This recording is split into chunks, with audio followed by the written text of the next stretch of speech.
বার্ষিক পরীক্ষাকে কেন্দ্র করে অবশেষে কর্মস্থলে ফিরেছেন প্রাথমিক বিদ্যালয়ের সহকারী শিক্ষকগণ। এতে খুশি শিক্ষার্থীরা এবং অভিভাবকরাও। বিদ্যালয়গুলোতে পুরোদমে চলছে বার্ষিক পরীক্ষা। বিস্তারিত জানাতে কিশোরগঞ্জ শহরের আদর্শ শিশু বিদ্যালয় থেকে যুক্ত হচ্ছেন মশিউর কায়েস ও জামালপুরের কুটামনি সরকারি প্রাথমিক বিদ্যালয় থেকে যুক্ত হচ্ছেন জুয়েল রানা। প্রথমেই চলে যাব কিশোরগঞ্জে। কায়েস, শিক্ষকদের কর্মস্থলে ফেরায় শিক্ষার্থীদের প্রতিক্রিয়া কি দেখছেন জানাবেন।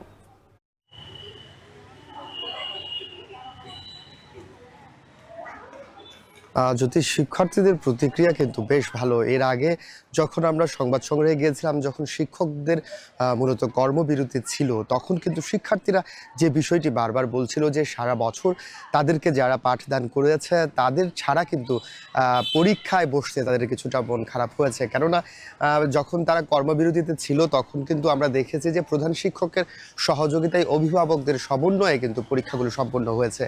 আজ থেকে জেলার যে ১৩২৮টি সরকারি প্রাথমিক বিদ্যালয় রয়েছে সবগুলোতেই কিন্তু পুরোদমে চলছে পরীক্ষা, এবং বার্ষিক পরীক্ষাকে কেন্দ্র করে কিন্তু আসলে শিক্ষক যারা রয়েছেন, সহকারী শিক্ষক যারা রয়েছেন, যারা কর্মবিরতিতে ছিলেন তারা কিন্তু ফিরেছেন, এবং আগের মতো করে কিন্তু আসলে বলা যায় যে শিক্ষকরা যে পরীক্ষা নিচ্ছেন, প্রশ্নপত্র দিচ্ছেন, আবারও কিন্তু বলা যায় যে শিক্ষার্থী এবং অভিভাবকদের মধ্যে কিন্তু তাদের যে প্রতিক্রিয়া সেটি কিন্তু বেশ দেখার মতো ছিল, এবং তারা বেশ খুশি। অভিভাবকরাও বলছে যে এই চিত্রটাই কিন্তু তারা সারা বছর দেখতে চায়, এবং পাশাপাশি শিক্ষকরাও বলছে যে তারা কয়েকজন যে শিক্ষক নেতা রয়েছেন তাদের সঙ্গে আমার কথা হয়েছে, তারা যে বিষয়টি বলছে যেহেতু সারা বছরের পর একটা মূল্যায়ন পরীক্ষা হয়, এর জন্য কিন্তু তারা মূলত আজকে ফিরে এসেছে। তবে তাদের দাবি কিন্তু এখনো পুরোপুরি পূরণ হয়নি, এবং তারা বলছেন যে পরীক্ষার জন্য তারা ফিরেছেন, কিন্তু তারা কিন্তু আবারও যেতে পারেন। তাদের যে কর্মবিরতি সহ তাদের যে আন্দোলন রয়েছে এবং দাবি আদায়ের যে কর্মসূচি রয়েছে।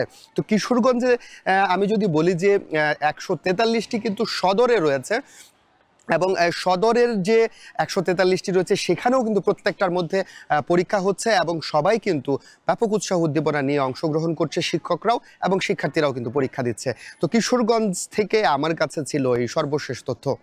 জ্যোতি, এবার জানবো জামালপুরের খবর। সেখানে আছেন সহকর্মী জুয়েল। জুয়েল, আপনি জানাবেন কর্মস্থলে ফিরে শিক্ষকরা কি বলছেন।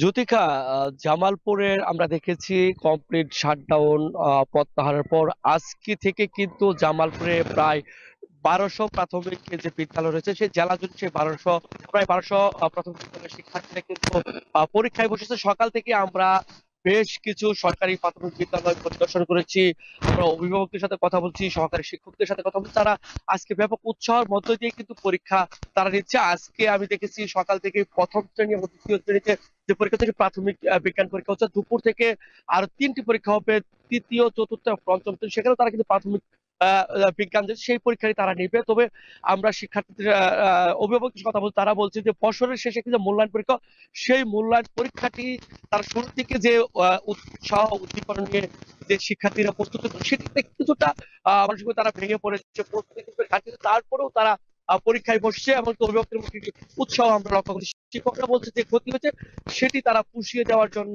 পুষিয়ে দিবে বলছে যে শিক্ষকরা যে কমপ্লিট শাটডাউন প্রত্যাহার করছে, তারা বলতে তারা ৩টি দাবিতে চলতি ২ ডিসেম্বর থেকে তারা আন্দোলন করেছিল। সেই আন্দোলনের প্রেক্ষিতে আমরা দেখেছি প্রধান শিক্ষকের নেতৃত্বে, এলাকার শিক্ষক সমাজের নেতৃত্বে, তাদের নেতৃত্বে বলতো কয়েকটি পরীক্ষা হয়েছিল। সেই সময় তারা সহকারী শিক্ষকরা পরীক্ষায় অংশগ্রহণ করেনি, কিন্তু তারা সহকারী শিক্ষকরা যে বিষয়টি বলছে যে মানবিক কারণে শিক্ষার্থীদের ভবিষ্যতের কথা চিন্তা করে তারা তাদের যে কর্মসূচি সেটি প্রত্যাহার করেছে, তারা প্রত্যাহার করে তারা এই পরীক্ষার হলে ফিরছে। এই ছিল জামালপুর থেকে আমার কাছে পরীক্ষার সবচেয়ে তথ্য। জ্যোতিকা।